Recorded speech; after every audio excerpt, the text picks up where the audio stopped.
So why get all worried about the peril of Jews in Israel?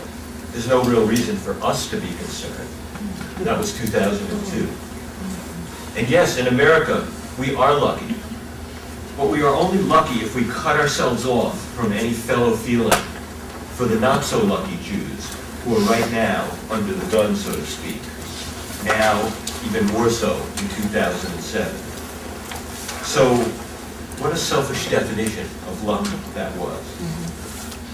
No, it is no longer taboo to speak of it, to think about a second Holocaust. And many of you, I wonder how many of you have read Israeli historian Benny Morris's recent essay in the Jerusalem Post called "The Next Holocaust Will Be Different." Many of you read it?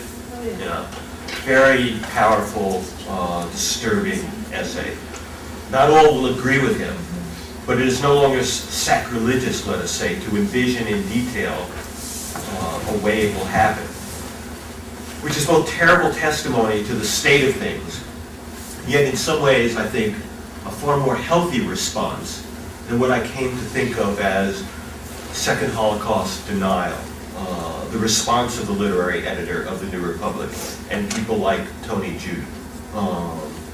But there is an aspect of the second Holocaust that is still unthinkable, or not very much thought about or written about, not taboo, at least in public, although you can be sure that in the inner councils of the IDF, they are thinking about it all the time. In part, this aspect is unthinkable because it's unbearable. Unbearable because it begins by envisioning that a second Holocaust has happened, that a nuclear device or some other chemical weapon of mass destruction, some sort, has gone off in the midst of the Jewish state, and addresses the questions that the survivors in charge, in whatever bunkers remain, will have to face the day after a second Holocaust. And the day after that, one of those questions being the question of retaliation, its utility and justice. And this is where I'd be interested afterward, after I finish in hearing from you. Retaliation, is that justice or vengeance? Retaliation, how to decide who, where, how extensive. Retaliation even when the source of nuclear devastation is not known for sure. The result of a device smuggled in by a shadowy independent terrorist group that bought the bomb from Al-Qaeda, from the A.Q. Khan nuclear supermarket, from North Korea, where to send the retaliatory nuclear missiles, or whether to retaliate at all. But before I present you with the dilemmas of the day after, let me talk about the evolution of the discourse on the second Holocaust, about the transition from taboo to mainstream, because I think there's a lesson to be learned from the controversy over it. My own thinking about this began while writing a book called Explaining Hitler, a cultural history and critique of Hitler explanation, one chapter of which was devoted to an account of a strange afternoon I spent interviewing David Irving, the world's leading Holocaust denier, in his posh London townhouse. A horrible experience, which reinforced my sense that Holocaust deniers were using their meretricious rhetoric as part of a strategy to lay the groundwork for a second Holocaust. Then in May 2002, I published a column in the New York Observer speculating for the first time about the possibility of a second Holocaust, one most likely resulting from nuclear exchange with Iran. The use of the term second Holocaust was in part provoked by my reading a passage in Philip Roth's novel, Operation Shylock. Any of you read that? It's an amazing book, and in it, a Rothian doppelganger who calls himself the Diasporus asserts, and I'm quoting now, the destruction of Israel in a nuclear exchange is a possibility much less far-fetched today than was the Holocaust itself 50 years ago, unquote. I found that shocking and a provocative thought. Is another Holocaust more or less likely than the last seemed to be before it happened? No one wanted to believe the world would let the first one happen. The world seems indifferent to the developing prospects of a second one. He goes on, Roth's Diasporus, to propose the resettlement of the Jews of Israel from what he characterizes as the target-like concentration camp Israel has become for those who would perpetrate the second Holocaust. It is, of course, not the only possible response to Roth's diaspora's resettlement plan. It is an extreme one, meant to provoke. Indeed, I found the phrase second Holocaust is a kind of Rorschach, which evokes from those who hear it their deepest feelings and fears about the entire Zionist enterprise and its relation to the diaspora. What is the real home? Is there any real home for the Jewish people in a world where anti-Semitism seems never to end, and where, in fact, it seems always to be exacerbated and escalating? I was surprised no one picked up on this Philip Roth passage in 1993 when the novel came out. But in 1993, there was a peace process. No one wanted to think it could fail. It was unthinkable it could fail.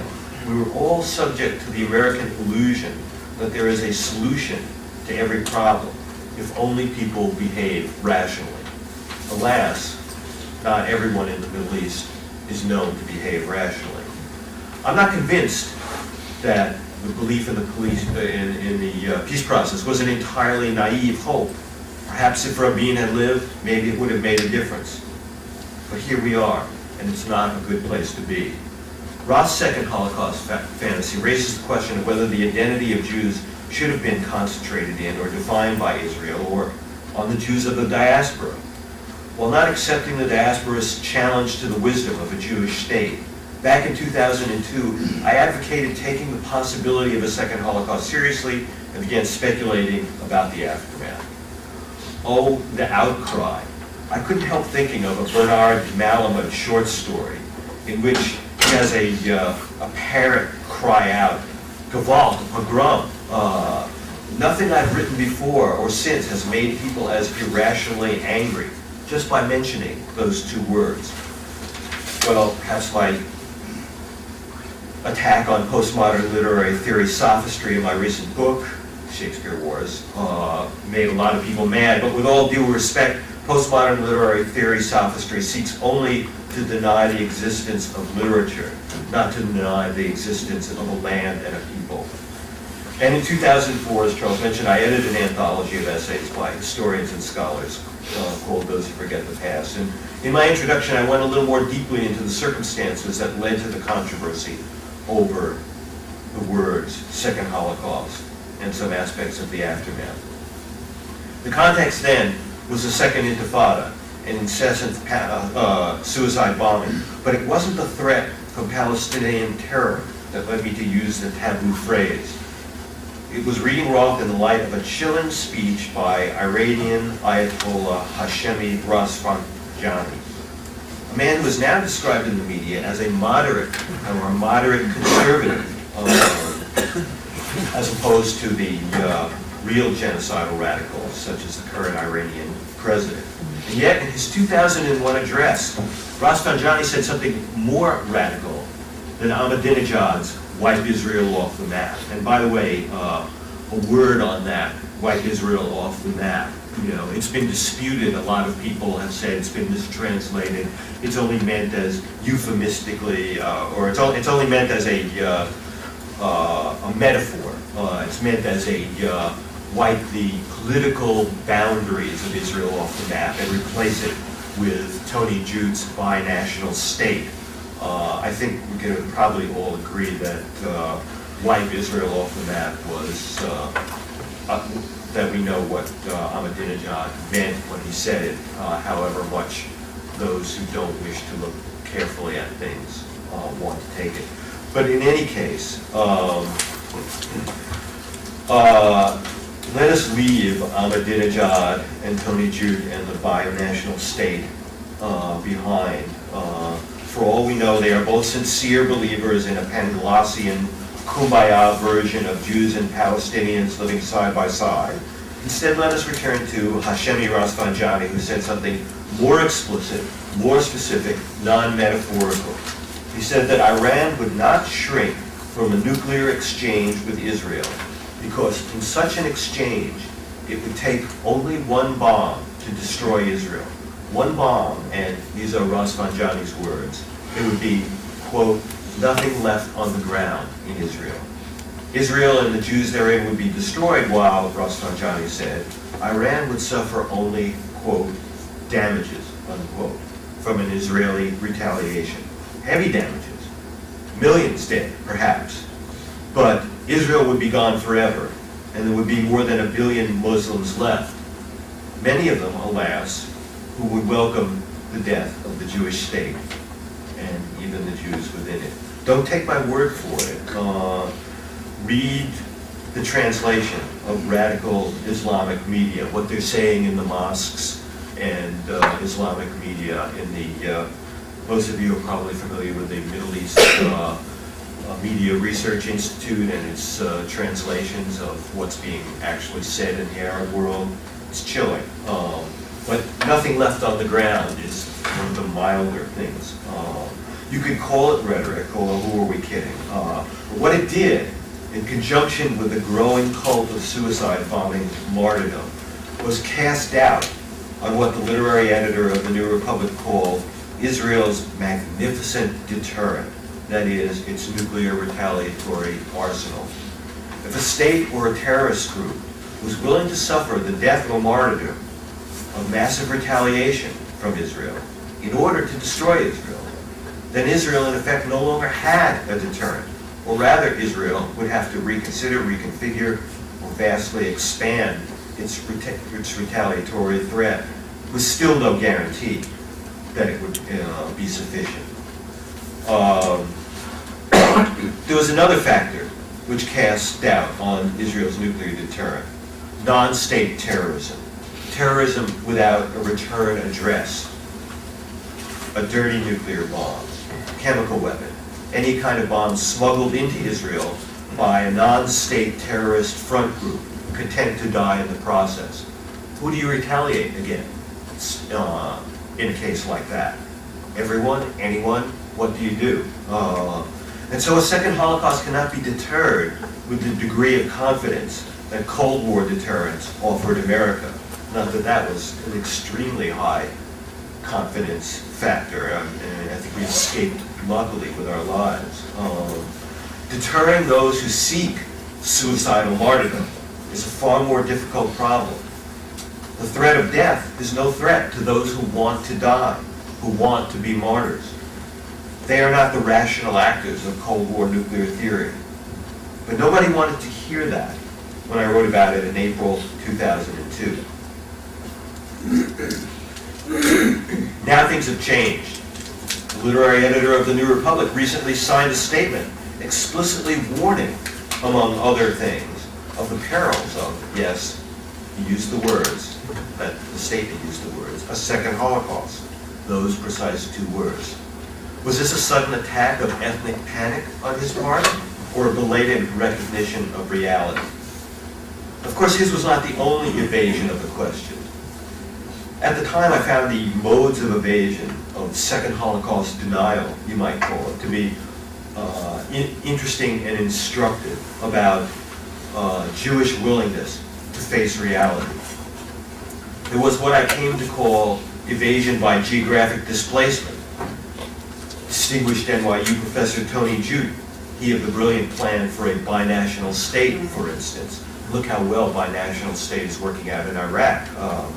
When I appeared on a panel with Tony Judt on the Charlie Rose show to discuss the question, he misrepresented the problem by declaring fiercely that the thought of a second Holocaust in Europe was nonsense. For a scholar to engage in such shamefully disingenuous discourse is, alas, not uncommon, but particularly repellent coming from that quarter, since Professor Judt was soon to disclose his own plan for wiping Israel off the map, his binational state.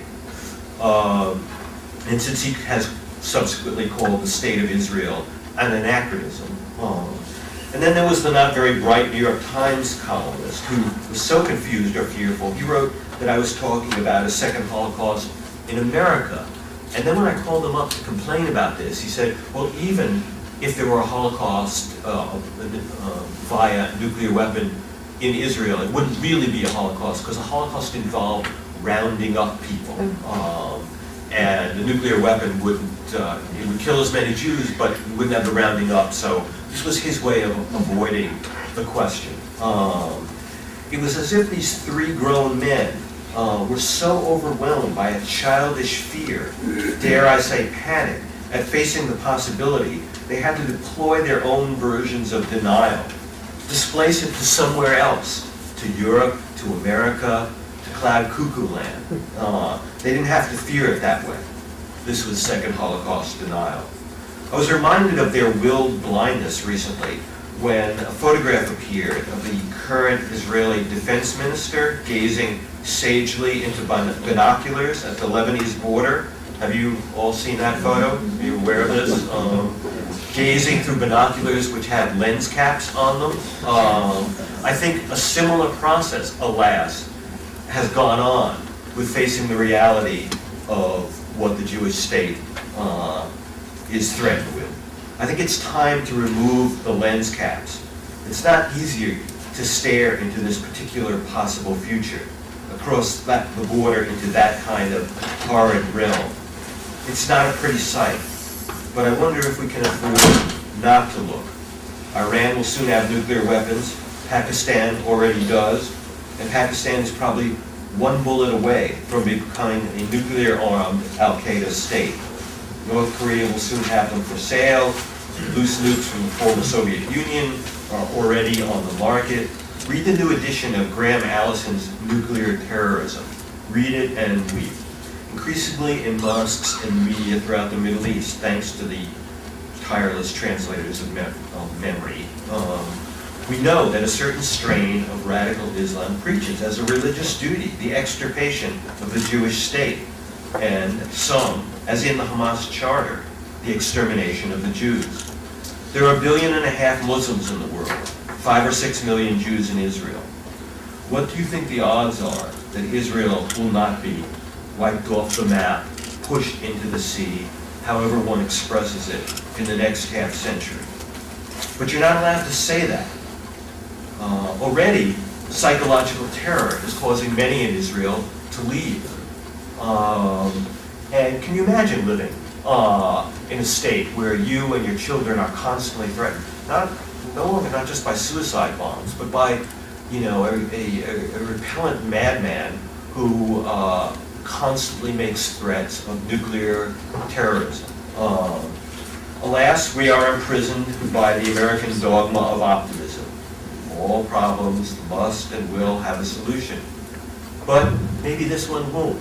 I think we have to face that possibility.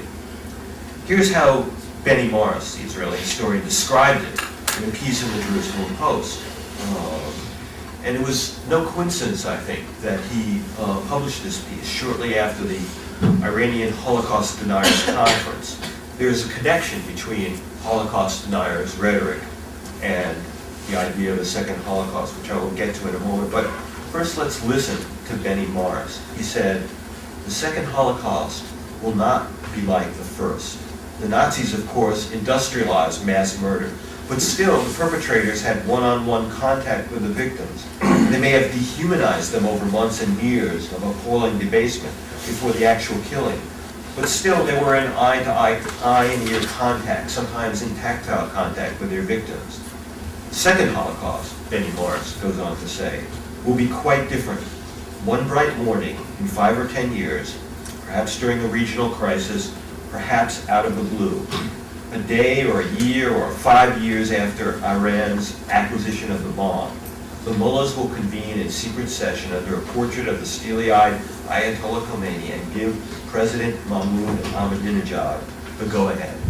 The orders will go out and the Shihab 3 and 4 missiles will take off for Tel Aviv, Beersheba, Haifa, and Jerusalem, and probably some military sites, including Israel's half-dozen air and reported nuclear missile bases.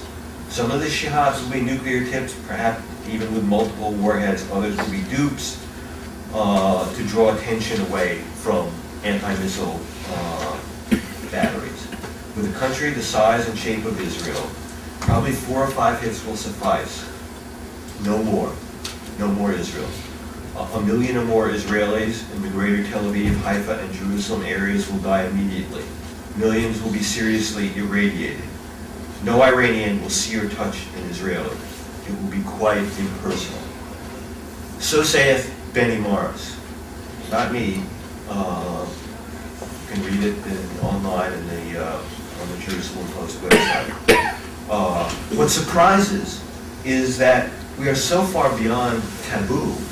We are now to the point of assigning a philosophical hierarchy of Holocaust possibilities, personal and impersonal. Is one more authentic, to use the language of modernism?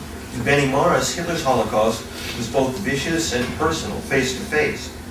The next one, or the one he envisions, the one he chooses to assign only to Iran rather than, say, Al-Qaeda or some as yet unknown splinter terror group, on the other hand, quote, will be quite impersonal, he concludes. In other words, it will be much easier to accomplish, all the more likely to occur. The banality of impersonality, you might say. As I say, it was no accident that Morris published this in the aftermath of the Tehran Holocaust Deniers conference. It crystallized the way the rhetorical strategy of Holocaust denial had been enlisted in laying the groundwork for a second Holocaust. It's a scenario I began thinking about after the Iranian Holocaust Deniers conference demonstrated the link between denial of the first and preparation for the second. A word about the evolution of the rhetoric of Holocaust denial. As someone who's studied it with fascination ever since that encounter with David Irving and a subsequent discussion with the philosopher Beryl Lang on whether Holocaust denial is a new step in the evolution of the history of evil. Lang said no, he thought Heidegger's Holocaust indifference was worse. After all, most Holocaust deniers know it happened and are glad it did, but their public stance is that it would be wrong.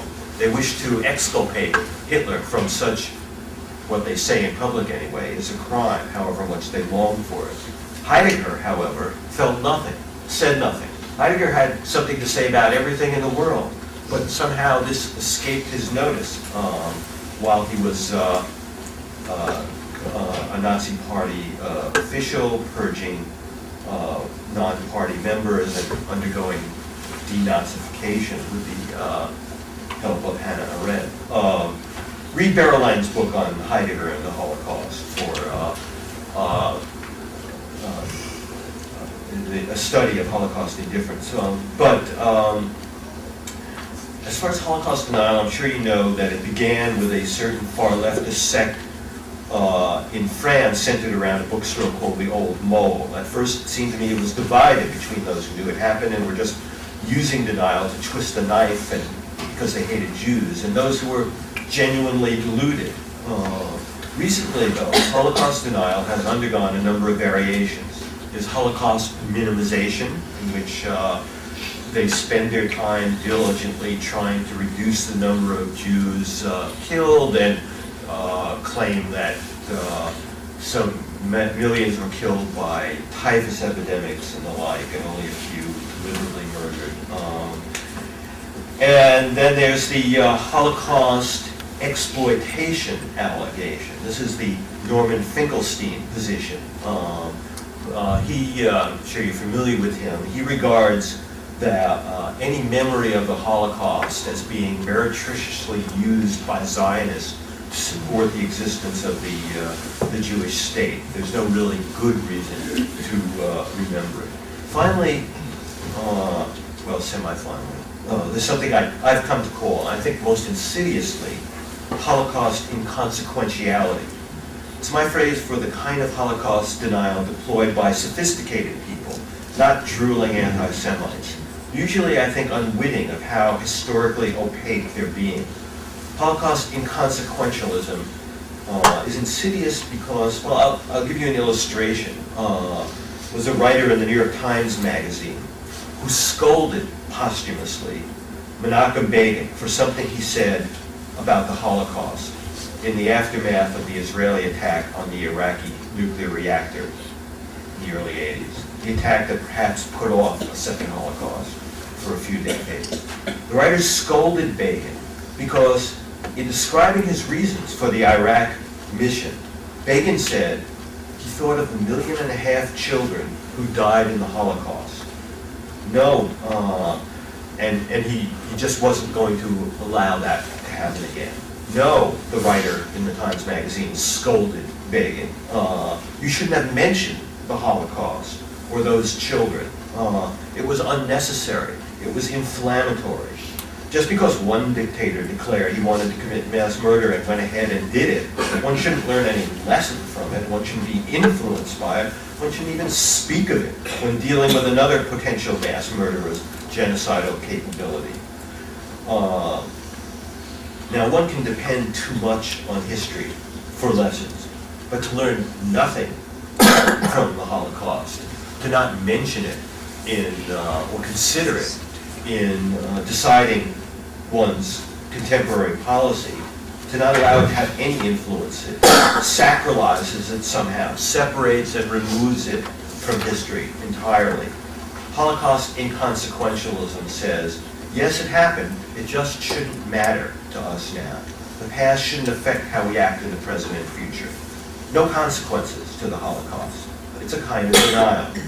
And here is the juncture between the rhetoric of Holocaust denial and the prospect of a second Holocaust that I laboriously insinuated into the title of my talk, the rhetoric of rhetorical strategies of Holocaust denial and the prospect of a second Holocaust. Holocaust denial has now got a focus. It's become a way of delegitimizing the state of Israel and legitimizing its destruction. The Tehran Holocaust Conference revealed this nakedly.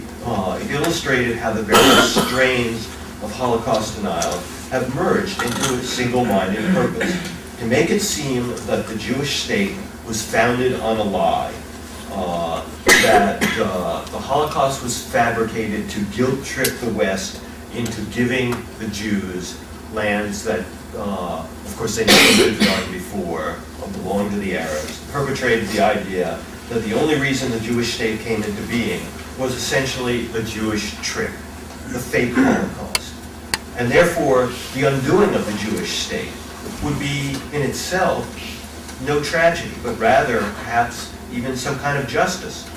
Now, I don't need to tell you how fraudulent this rhetoric is, but the point is that Holocaust denial now has a focused target. It's not just a way of twisting the knives and allowing anti-Semites to make Jews suffer once again. It has a deliberate purpose, and that's why it was no coincidence that it was held in Tehran and now has the enabling empowerment of a powerful, soon-to-be nuclear state.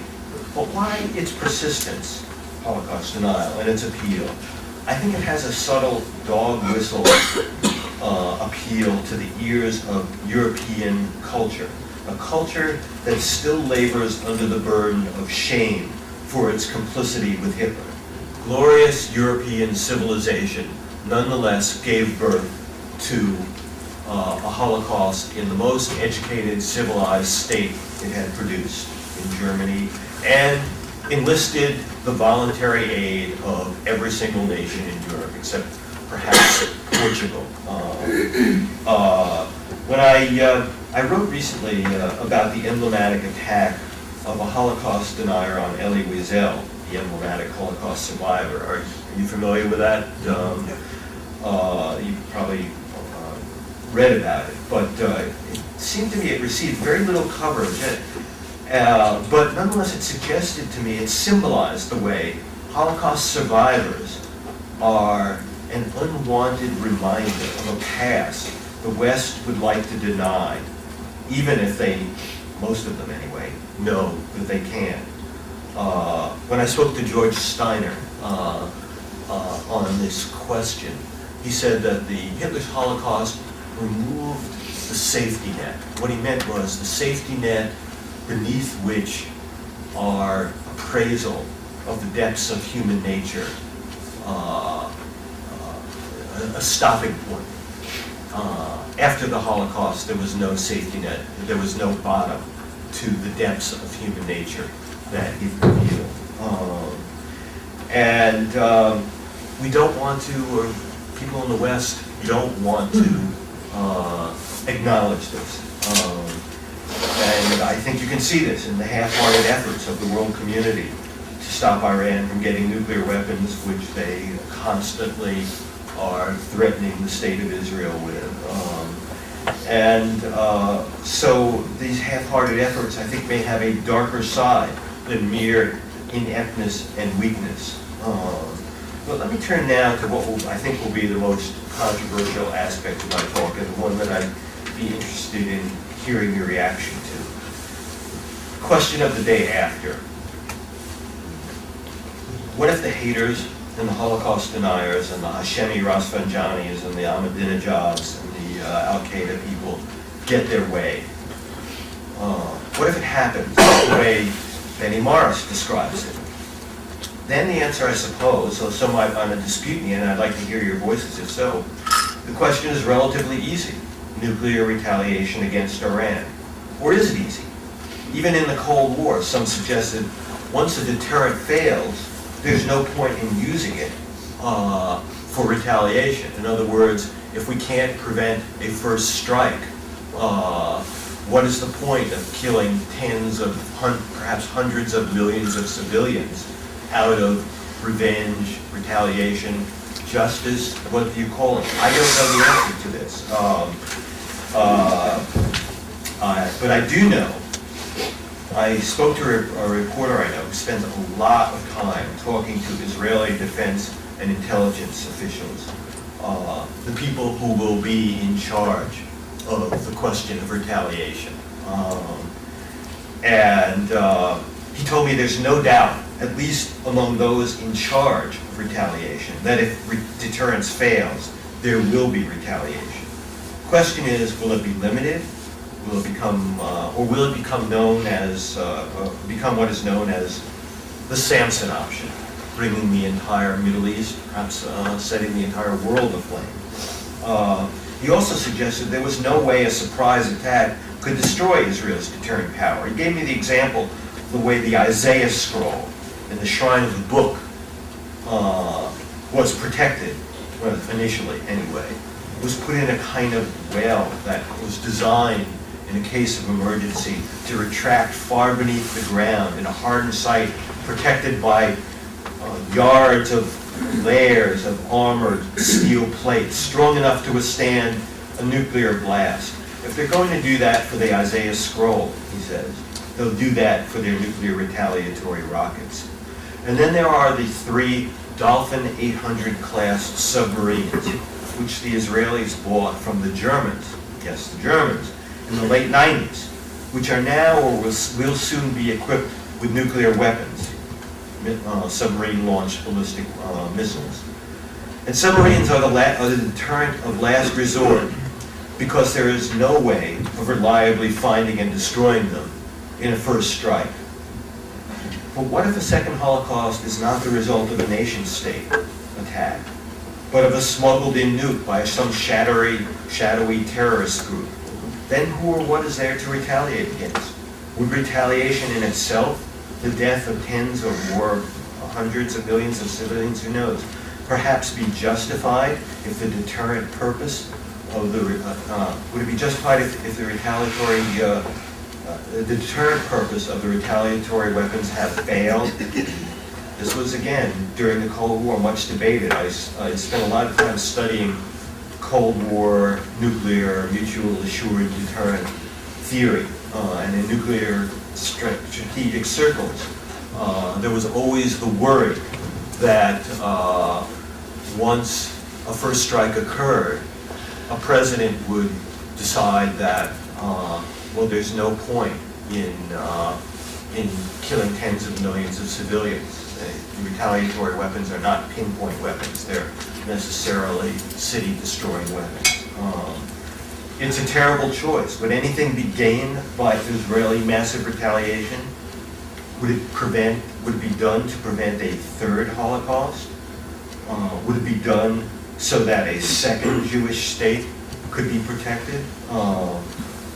Should there be an attempt to create another Jewish state, or would a second Holocaust be the final argument, in a way, against concentrating Jews in one place? God forbid any of this should happen. But, alas, it could. And yet one senses a new taboo, against speaking about this.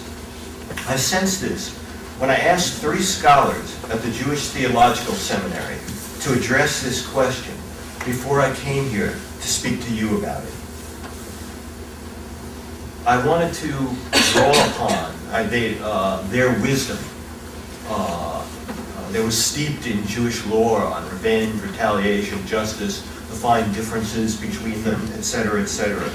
I asked them by email, what if they were commanders of one of the Israeli retaliatory submarines with the power that submarines have because of the difficulties of post-war undersea communication to decide whether to launch or not to launch retaliation.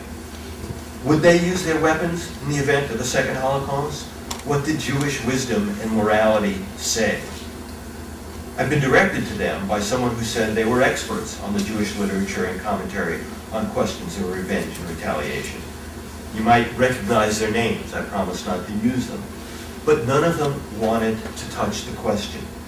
One of them actually wrote to me in an email that in asking this question, I was actually asking something that was indeed something new under the sun. Now, those were his words. Something new under the sun. In other words, he was saying nothing in the Jewish past, nothing in Jewish wisdom could cast light on such a horrible decision. Something new under the sun. That's why I was gratified by the invitation to this seminar, so I could ask you about this question, about the day after, about this something new under the sun, about the question of retaliation. I feel it has to be discussed. I mean, I hate to ruin your day by asking you to.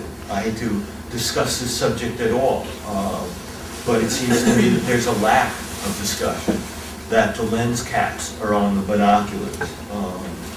And so I will be grateful to hear whatever you have to say about this, and thank you for listening to me.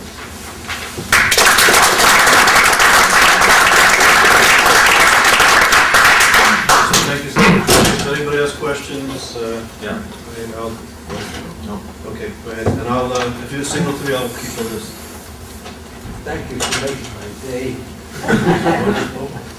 But you left out something very different, very complex, and that is, instead of retaliation, revenge, the question of preemption, which others have brought up. It's a very good question, and one thing I didn't want to do is to make this talk an argument for preemption, because I think it's inevitably going to be catastrophic for both sides. I don't think it's an answer. It may put off perhaps Iranian nuclear development for some years, but it may accelerate the desire for other non-state terrorists to use nuclear weapons on Israel. I'm not sure what the calculus is, but I feel that maybe I'm wrong. Tell me I'm wrong. I just feel that obviously, if there's a warning that in 24 hours, Iran is going to launch nuclear weapons. Okay, preempt. But do you preempt now? Do you preempt when they know they have nuclear weapons? Do you stop it? Do you cause hundreds of thousands, perhaps millions of casualties by doing so? I don't know. I mean, you've asked a really important question, and I wish I had a good answer for it. I just resisted. I wish I had one too. Yeah. Actually, I would like to ask a question. Yeah. You mentioned, and this is sort of taking a small section of what you outlined, that some weapons can be smuggled into Israel. The type of weapons that could be smuggled in, could it really create a Holocaust, or could it really wipe out huge amounts of the population, or could it just in quotations, is a just crazy question in a way, but could it just cause, say, massive damage, but not a Holocaust as such? Well, I think there are a range of things that such weapons can do. You read Graham Allison's Nuclear Terrorism. Yes, a small dirty bomb would only cause tens of thousands of deaths. These bombs are not huge. several could be brought in from several different directions at the same time, and the attack coordinated. I don't think that, well, I think, yes, it's possible that there will be only a small-scale attack. It's also possible that the attack will be larger. You can't rule that out. I mean, that's not somehow comforting, to me anyway, the idea that, well, maybe it'll only be a small nuke, because if a small nuke can be smuggled in, several small nukes can be smuggled in, or one or two large ones. You didn't mention prevention. The only slightly optimistic thing you said was 10 years ago things looked like they could work if Rabin had lived. And so let's pursue that for a moment. What is your scenario for another Rabin emerging? There's not one there now, I know. Yeah, look at the facts on the ground. I mean, you've read the Hamas charter, right? You have. And you've read the words that call for the extermination of the Jews. And you know that Hamas is a ruling majority in Palestine. So you have a peace process with people who say they want to exterminate the Jews. Will they change their minds if you give them some territory? I just wish, that I could believe that some peace process would result in this. But I think even if you had your ultimate ideal peace process, I mean, even during the Rabin-Arafat peace process, the Palestinians were saying in Arabic that this was just the first stage of driving the Jews into the sea. I don't think anyone now would say that Arafat was an idealist who really wanted to stop at the Green Line. So, I would love to believe that a peace process would prevent it. But, there are terrorist groups who, no matter what document is signed by what entity of the Palestinians, who will see that as a betrayal by the Palestinians and will be have even more incentive to destroy Israel, because they will feel that the Palestinians have betrayed the cause, and in fact, by making a peace with the Jews, deserve to die with them. It's alas, if you read the rhetoric of a certain strain of radical Islamists and terror group leaders, this is what they say to their people. So, I wish I could be comforted by the idea that a peace process would work, but the Palestinians elected Hamas. They know it was in the charter. So, just as a footnote, this as a coincidence, our newsletter tomorrow will come out, and we're printing the Hamas charter for those of you should read it. Yeah, I have the two main comments about your talk. Preemptive attack doesn't have to be nuclear attack. True. And we learned lately that there are weapons that can penetrate, big bunkers and such facilities. So I don't really think that Israel should look at it as only the doomsday. It can also be a military, well-calculated event. But let me address that before you said you have 2 points. That was the first one. I think that the Israeli attack might not be nuclear, but will be an attack on nuclear facilities. And when you blow up nuclear facilities, it's very likely that you spread nuclear radiation for enough to irradiate and kill X number of people, a large number of people. And, I guess maybe that's the best possible solution, military solution, but I'm not sure that it's going to be something that is going to be a lasting solution, because Pakistan already has the bomb, Musharraf is hanging on by his fingernails, Pakistani intelligence, ISI, is basically Al-Qaeda. you know, Musharraf goes, Al-Qaeda has nuclear weapons. So what are you going to do? Then preemptively attack Pakistan? So anyway, you had a second point?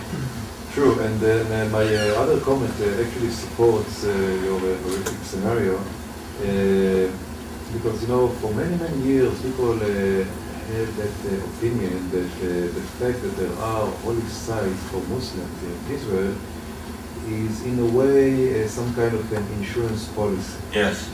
But lately, in the Iraq war, you actually saw that these like holy sites, whatever, it's a very ancient mosque, and very, you know, famous mosque. It doesn't really stop anyone. You know, it's a good point, and I always, for a long time, I too sort of hung on to that as an insurance policy. But, you know, talking to reporters who, you know, have spent a lot of time on the ground in Israel and talking with Israeli defense officials, and in a way, what they say is that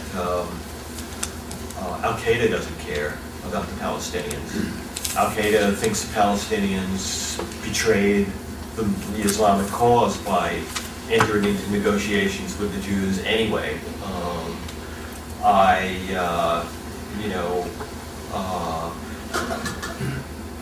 One terror scenario would be for some terror group to say, we have a bomb in Tel Aviv, you Israeli Arabs have 2 weeks to leave the country. What's going to happen then? And maybe it's a bluff, maybe it's real.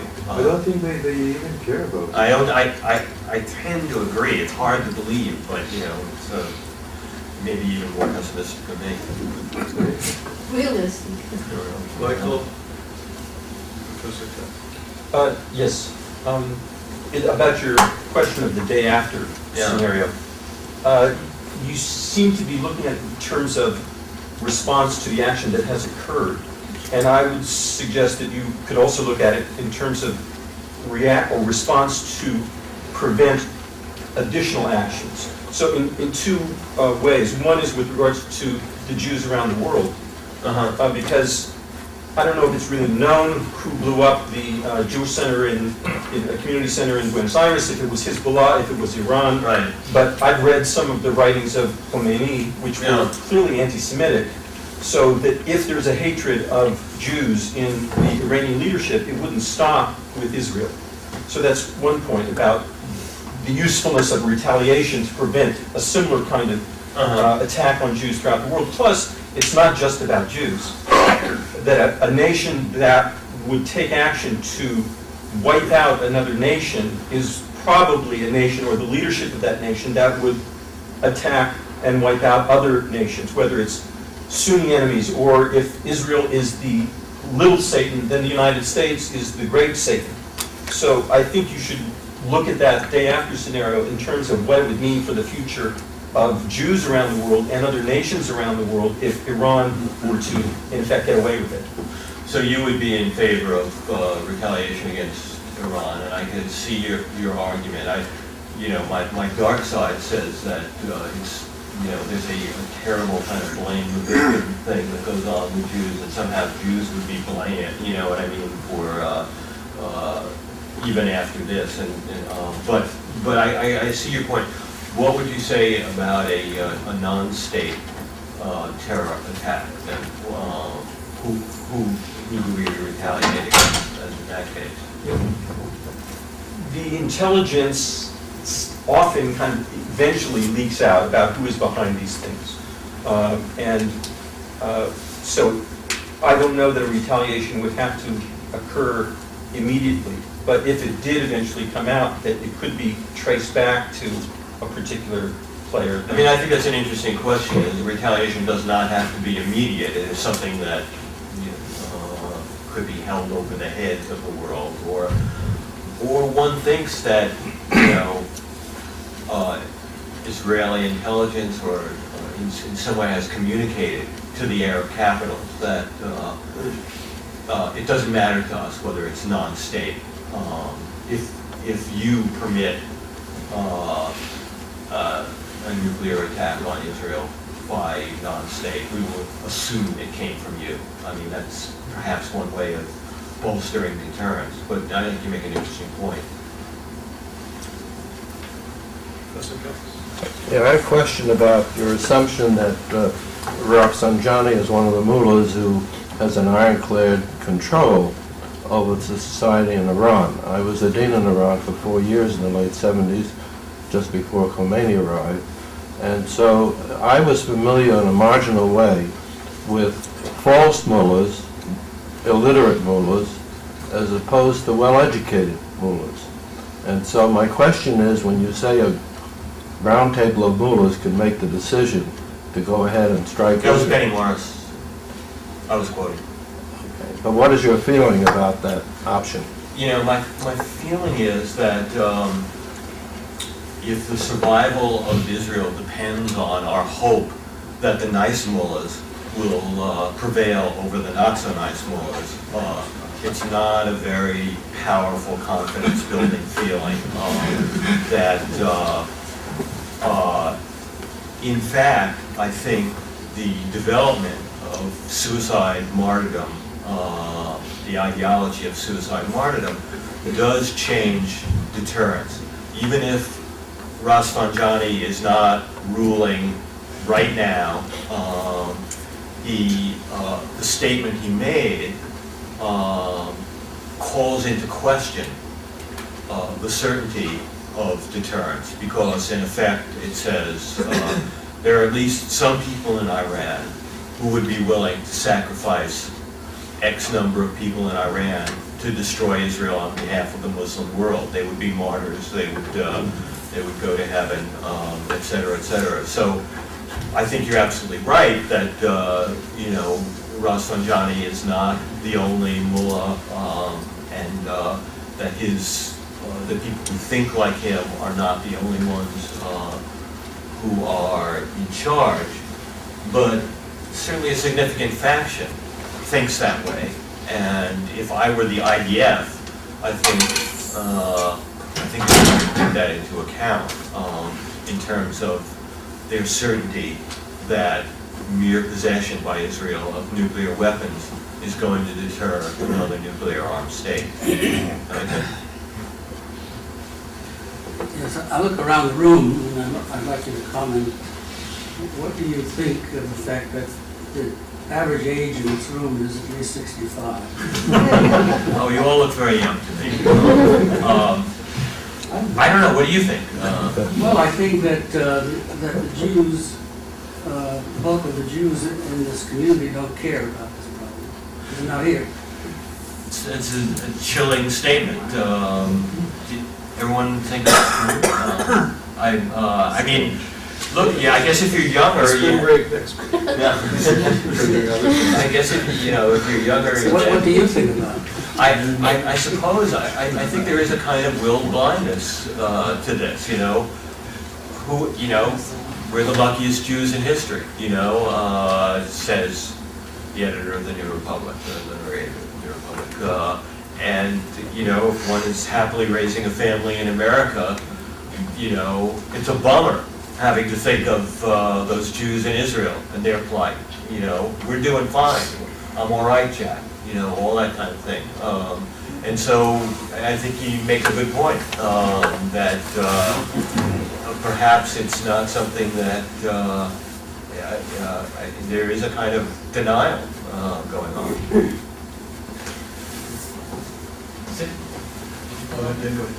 Since I would assume most of the world assumes the certainty of an Israeli counterstrike, would not a discussion of the desirability of a day-after counterstrike actually reduce deterrence? That's a very good point. This was, a point that was raised during the Cold War when people questioned mutually assured destruction. And the answer then was, well, maybe it should be more hardwired into it, a Strangelove situation where, it didn't depend on a hesitant, trembling finger to press the button, and therefore deterrence would have more credibility. But then, you're subject to accident, mistaken signals, et cetera, and could destroy the world by mistake. But I agree that that is it's a factor that's worth considering. On the other hand, to not it's funny. When I brought this up with my friend, the reporter, was like, he's in and out of Mossad offices all the time. He said, don't worry, no one's they're going to retaliate. You can discuss it all you want. They're going to do it. They're going to take. They've decided we're not going to go quiet at this time. It's a sort of fundamental principle of their worldview. So I don't know. But the desire to use a Yiddish phrase, "beschreini," may not stem from a lack of desire to look at the facts, but from a hard reality of an appreciation of the realities of the situation. In other words, you're saying don't discuss the question of retaliation Because it will only be because it will deterrent. undermine. Yeah. I thought of that, and as I said, I put it to my friend. I said, "Don't worry about that. You're not going to undermine it." So I'm not sure what to say in response to that. I feel like intellectually, I hate to be held responsible for undermining Israeli deterrence. I don't think I will, but that's why I wanted to talk to these people at the Jewish Theological Seminary and find out, what they thought about killing tens of millions of innocent civilians. Yeah, irrespective of what might happen the day after, since it hasn't happened, the official position and the semi-official position and any rumored position has got to be there will be retaliation. Right. From a game theory point of view. Right. And so, so we don't know what they're going to do, but we can be pretty sure that they're going to say they're going to retaliate. I would think. That's right. Yeah. So then we shouldn't discuss it. No, I think it's fine. And I think we can even go one step further. If they're going to talk about retaliation, because it's necessary, they perhaps want to fine-tune it a little bit more. Say that again. They want to fine-tune it a little bit more on perhaps not all the details, but that this retaliation, following that same trend, would have to be fairly specific. Right, and I think that's why I think the Rosenbaum statement is important in game theory terms, in that it requires a certain maybe escalation of the retaliatory threat, maybe to include. I've seen this, and believe me, I don't want to be seen as someone who's advocating this, but I've seen the destruction of Muslim holy places as one additional, not just tit for tat strike back at Tehran, but strike back at places that are dear to them and would make them perhaps think twice. I don't know if that will be efficacious or not. And there seems to be a consensus that the sort of biggest winner of the war in Iraq has been Iran, and that the war has strengthened the worst elements of the mullahs in Iran, partly because it allows them to play more of a nationalist role than they otherwise would have. And without this, there may have been more of a debate in Iran about how pro-Western or anti-Western to be. And first, I'm curious, do you share that view? And second, what does that say to you about the impact of the war in Iraq on the security of Israel? Well, to the first question, I'm not as well versed in Iranian politics and its fine-grained detail to know which faction has been strengthened. I would say, in some ways, Iran as a whole has certainly been strengthened. Whether it might perhaps work the other way, in the sense that they feel that they're doing so well without using nuclear weapons that let's just proceed along this course and eventually we'll push the Israelis into the sea without having to risk nuclear retaliation. So that's a possibility. What was the second part of your question? Oh, whether the security of Israel is, yeah, well, I don't see how it's been enhanced. Certainly Hezbollah has been strengthened when Iran is strengthened, Hamas has been strengthened when Iran is strengthened. I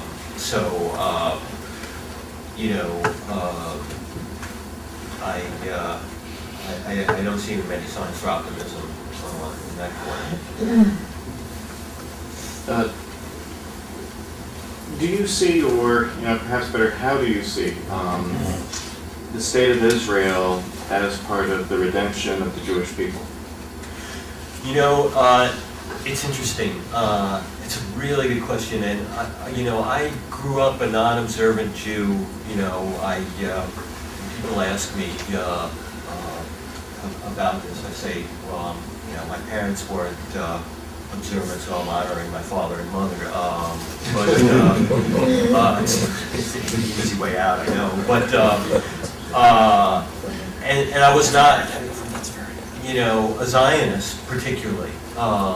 It seemed to me that I didn't consider closely these questions until the end of the peace process, I think. I mean, I spent 10 years writing a study of the historiography of Hitler, so it certainly sensitized me to Holocaust questions and the need for a safe haven for Jews, but it also,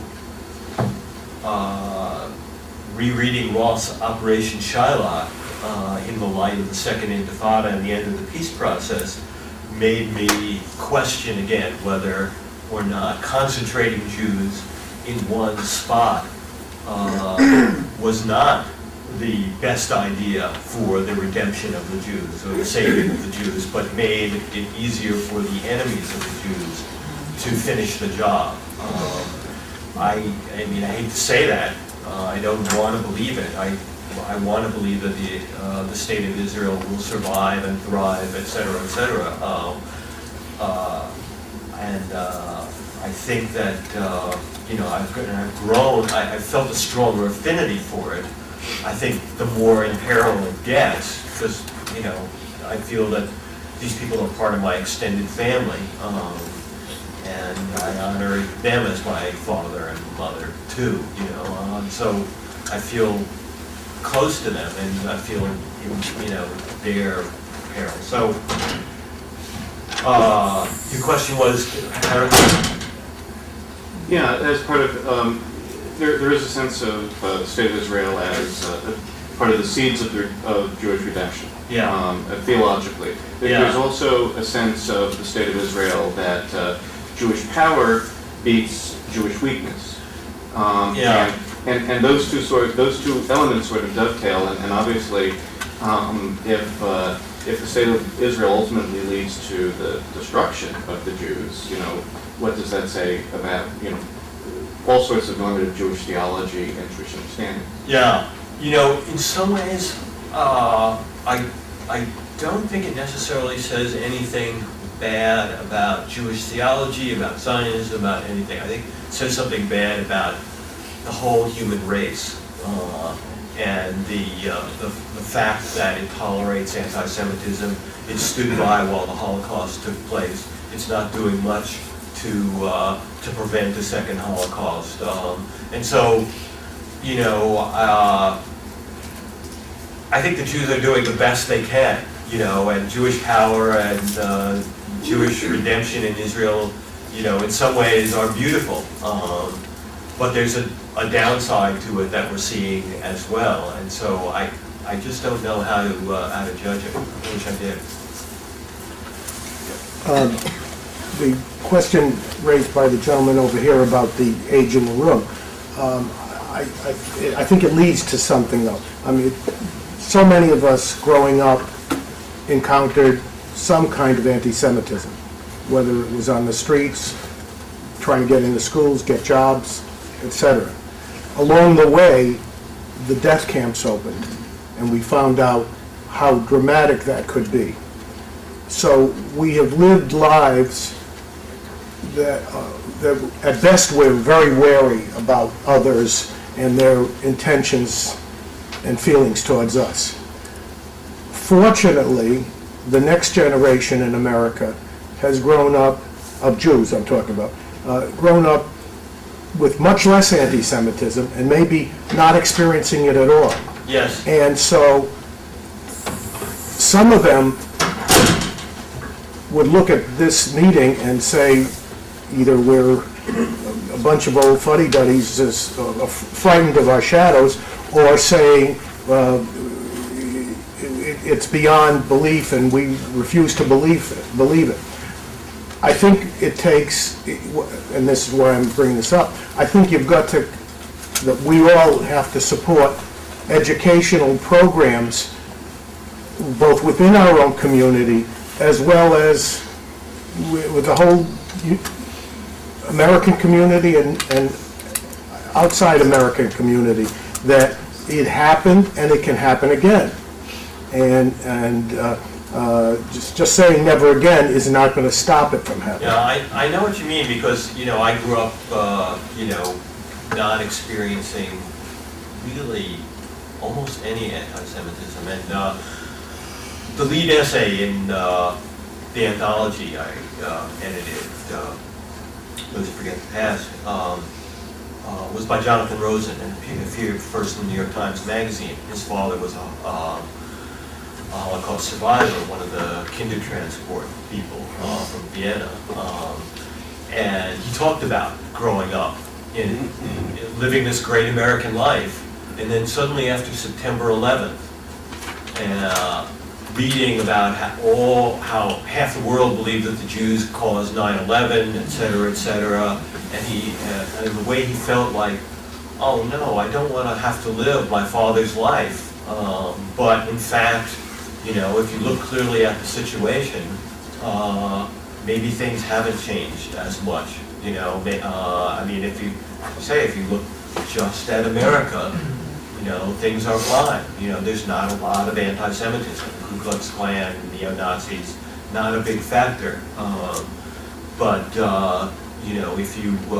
that's an irresponsible, and blind way to look at the world, and so, it's not a pleasant thing for me, for Jonathan, for those of us who grew up not experiencing anti-Semitism or the cognizant during the death camps, whatever, to have to feel this way. But I think it's, if you're living any kind of authentic life, you have to.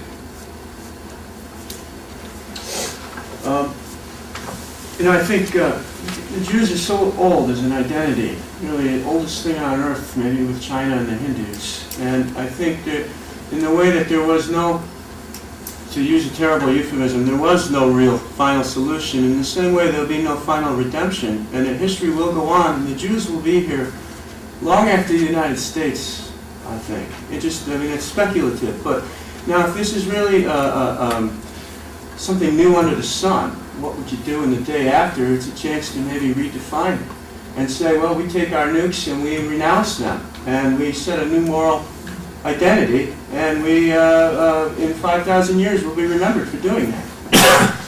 Well, I respect you for the courage to say that,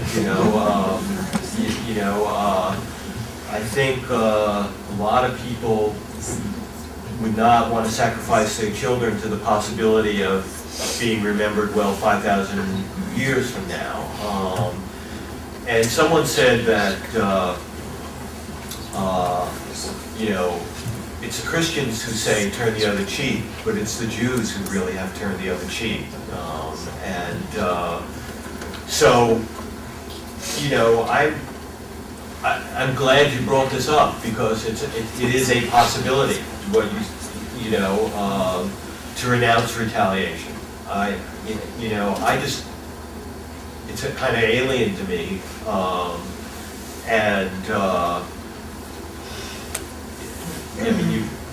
at a moment where I just really don't know what the right thing to do is. It's absurd, I know.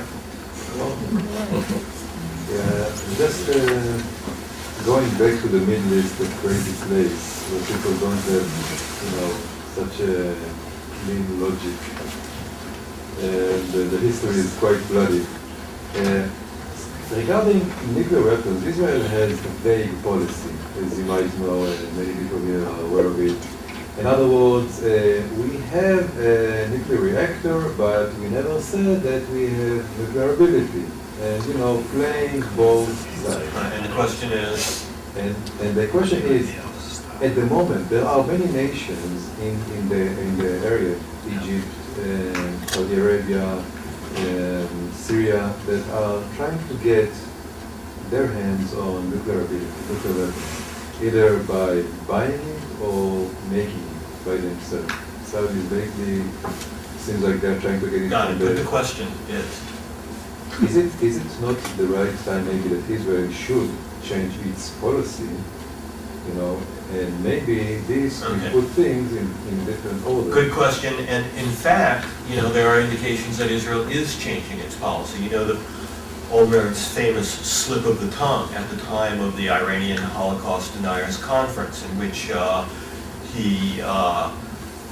you know, Israel has this, I think the official name of the policy is nuclear ambiguity, but Olmert said, you know, Iran shouldn't get nuclear weapons because Iran is an insane state, while the countries that have nuclear weapons like France, Russia, Israel, the US are sane countries, essentially. And then there was a big fuss because it seemed like he was admitting that Israel had nuclear weapons. And the question was this deliberate? And I think it was, actually. I think it was his way of saying to Iran, you know, stop. You know, if you want to threaten us with nuclear weapons, let's just drop the charade, or anyway, drop one curtain of ambiguity. And make it clear, I think he was speaking not to the Iranian leadership, but to the Iranian people, and saying, your leadership is putting you at risk of nuclear attack by Israel. And so, you know, I mean, I think it was an important development. Just final two questions. First one. I would like to introduce Europe into this scenario, and I wanted to respond to you saying that Europe was a continent of highly educated people. I take issue with that, because to me education includes ethics. And I think Europeans were educated in the sense that they educated classes knew Latin and Greek, but I don't think they really were educated in an ethical sense. And as far as Germany is concerned, I think they were highly trained. Well, I think you're absolutely right. I couldn't disagree with you. I mean, I was taking, you know, okay, civilization in quotes. Yeah, I would like to add that nothing much has changed. That in Germany right now, the perception of Israel is negative in 77% of the population. 20% have a negative perception of all Jews worldwide, and that Germany also is the largest trading partner of Iran, including military hires. I couldn't disagree with you.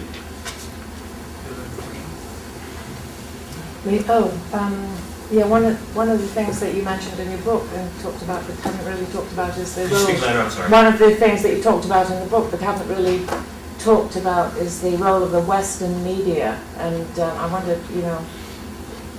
Yes, I did. I think, alas, the Western media has played a shameful role in the process of delegitimizing the state of Israel through propagating lies like the so-called massacre at Jenin, where words like Auschwitz, comparisons of Israelis to Nazis were thrown around, mass murder when this was totally untrue, proven to be untrue, and yet you see references to that, and the moral equivalence between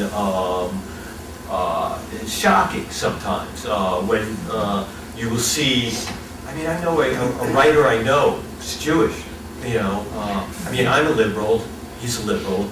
You know, I see him write how the number of civilians killed by Israelis equals or is greater than the number of civilians killed by Palestinians. It's as if the Israelis go out hunting and seeking to kill innocent civilians, when the Palestinians actually do that with suicide bombs. They blow them up in cafes and where families are celebrating Passover, et cetera, et cetera. Civilians, Palestinian civilians killed by Israelis are not killed deliberately because they are Palestinians. There are Palestinians killed, but often because they're sheltering terrorists, they're in the way of attempts to dislodge terrorists, and the IDF uses every means, including self-destructive means, to avoid doing that. And yet, the media reports it as if it were the same thing. It's quite maddening. So we're going to end here, but I just wanted to thank you. But I want to say I think it's a very sober seminar that you presented us with. But I think it's, whether we agree or disagree, I think you raised issues that we need to think about very clearly. And even though we may not be experts on nuclear deterrence and the nuclear threat, I think these are things that we should explore in the face of a very tangible genocidal anti-Semitism, which is, I argue, and stuff that I'm doing, a social movement that's very serious and very real. And I think that we really need to begin to educate ourselves on what's happening in certain parts of the world. In our newsletter, Hamas Covenant will be featured, and I think we need to really begin to read about and become aware of what's going on. And I think we need to be impetus for us to do this. Thank you. Thank you.